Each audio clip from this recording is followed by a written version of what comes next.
네, 안녕하세요. 스카이 편입의 스카이 강쌤입니다. 오늘 이 시간에는요, 이번에 나온 연세대 모집 요강에 맞게 학업 계획서를 어떻게 작성해야 할지 부분에 대해서 설명을 드리도록 하겠습니다.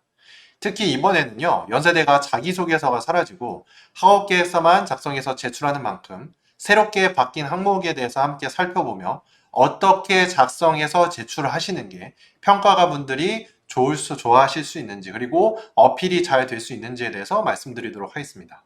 먼저 일정에 대해서 한 번 더 살펴보면요. 원서 접수는요, 연세대 같은 경우에는 다음 주에 이루어지지만 실질적으로 학업 계획서를 제출하는 시기는요, 필답고사 12월 18일 본 이후에 2022년 1월 6일에 그 서류를 낼 수 있는 사람들에 대해서 발표를 하게 됩니다. 그리고요, 실제로 그 서류는 1월 10일까지, 2022년 1월 10일까지 제출하는 것으로 되어 있습니다. 이러한 서류적인 부분에 있어서 다시 한번 일정을 좀 확인을 해보시고요. 이번에 새롭게 바뀐 연세대 학업계획서 항목에 대해서 함께 살펴보도록 하겠습니다. 다음과 같이 4개 항목으로 간략하게 정리가 되어 있고요.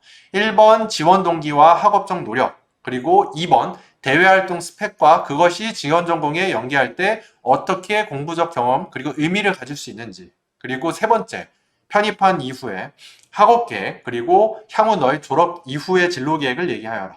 네 번째로 기타 특기 사항입니다. 첫 번째 1번부터 제가 간단히 어떻게 작성하시는 것이 좋으신지 말씀을 드리도록 하겠습니다. 여기 우측에 메모장을 한번 좀 같이 살펴보시면요. 1번은요. 지원 동기와 학업적 노력에 대해서 여쭤보는 것입니다.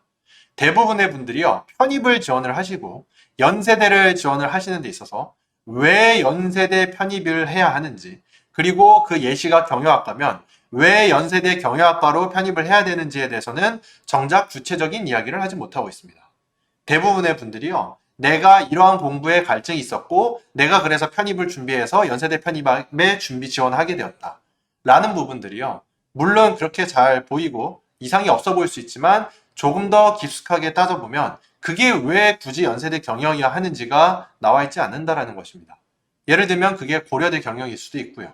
따라서요. 그런 부분들에 대해서도 내가 왜 연세대 경영학과여야 하는지 그 부분에 대해서 좀 더 고민을 해주시면 좋을 텐데요. 이때요. 두 가지가 또 있을 거예요. 내가 전적대에서 전공이 경영으로 같을 때, 그리고 전적대에서 전공이 경영이 아닐 때 왜 연세대 경영학과로 편입을 지원하게 되는지에 대해서도 이 상황에 대해서 구분하셔서 작성을 잘 하셔야 합니다. 그리고요. 이때 이걸 위해서 학업적 노력을 어떻게 했는지, 그 노력에 대한 정도도 전공이 같을 때와 전공이 다를 때가 아무래도 다를 수밖에 없습니다. 그리고요. 여기서 이 글자 수가 600자이기 때문에 상당히 타이트한데요. 가능하다면 본인의 진로를 간단하게 키워드나 워드로도 1번부터 간단하게 말씀을 넣어주시는 것이 저는 필요하다고 생각이 듭니다. 다음 2번입니다. 2번에 대해서 좀 더 살펴보면요.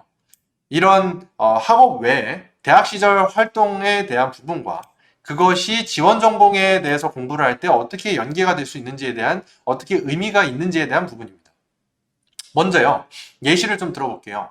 전공과 연계된 활동으로 저는 추천을 좀 드리고 있고요. 경영학과를 만약에 나왔다고 하시면 경영학 내 자대에서 전적대에서 학회를 하셨거나 혹은 동아리를 하셨거나 혹은 공모전을 하셨거나 혹은 인턴을 하셨거나 여기 나오는 것처럼 봉사를 하셨거나 사실 어떤 부분도 상관없습니다. 하지만 그런 부분이 여기 뒤에 보시면 지원 전공을 공부하는데 어떤 의미를 갖는지 저런 부분을 생각한다고 하시면요. 아무래도 대외 활동도 경영에 관련된 것으로 하시는 게 좀 더 작성하시기 수월한 부분이 있습니다.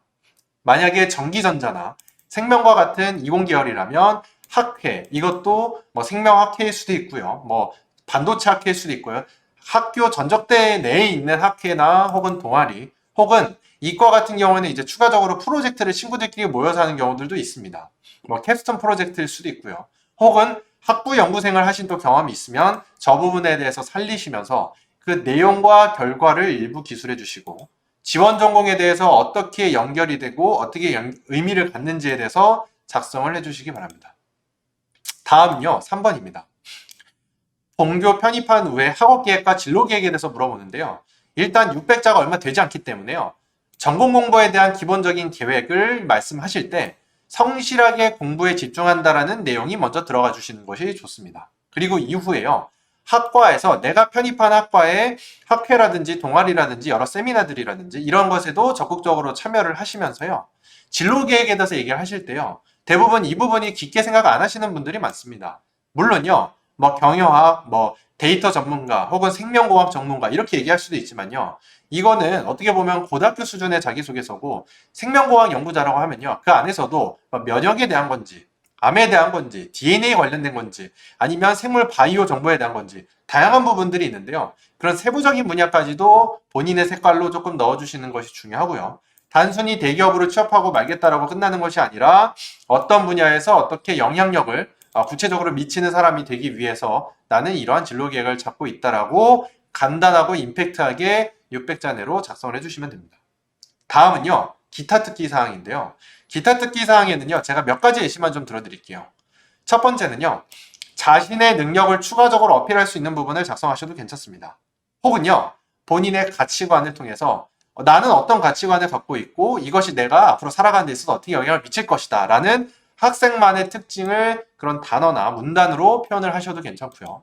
혹은 해당 학과 교수님들이 좋아할 만한 연계 추가 스펙, 뭐 1번이랑도 좀 연계가 될 수 있지만 1번 자체는 뭐 어학 능력이 될 수도 있고요. 학점에 대한 부분이 있을 수도 있고요. 다양한 부분이 있을 수 있지만 3번은 좀 더 직관적으로 연계될 수 있는 스펙이 있다고 하면 그런 부분들에 대해서도 학생분이 작성을 해주셨으면 좋겠습니다. 오늘 이 시간에는요. 연세대 학업계획서에 대해서 어떤 항목들이 새롭게 있었고 어떻게 작성을 하면 좋을지를 간단하게 가이드를 해드렸고요. 이 영상을 보시고요. 학생의 특성과 그런 특징에 맞게 1대1로 잡고자 하시는 분은 추가적으로 연락을 주시면 또 이런 잡는 부분에 있어서 도움을 드리고 이 영상만으로도 작성이 가능하신 분들은 영상을 보고 참고하셔서 작성을 잘 하신 다음에 제출 완료를 하셨으면 좋겠습니다. 그리고요. 여기 보시면은 이 일정이요. 2단계 평가 대상자 발표가 1월 6일이고 1월 10일 제출이기 때문에요. 이게 3일, 4일, 그러니까 실질적으로 준비할 시간이 많이 없어요. 물론요, 항목이 많이 길지 않고 항목이 짧기 때문에요. 1단계, 2단계 발표하시고 나서 준비를 하실 수도 있지만 이거는 본인에 대해서 그동안 잘 생각을 해오시고 이 학과 지원에 대해서 지원 동기라든지 계획이 명료하실 때는 작성하기 쉽지만 한 번도 생각하지 않으신 분들 같은 경우에는 12월 18일 시험을 보자마자 한 3주 정도 시간이 있을 때 천천히 본인의 정말 인생과 진로에 대해서도 구체적으로 고민하시면서 작성을 해보셨으면 좋겠습니다. 네, 지금까지 이 시간에 스카이 편입의 스카이 강쌤이었고요. 다음 시간에도 이제 또 다른 서류 준비와 부분에 대해서도 인사드리도록 하겠습니다. 감사합니다.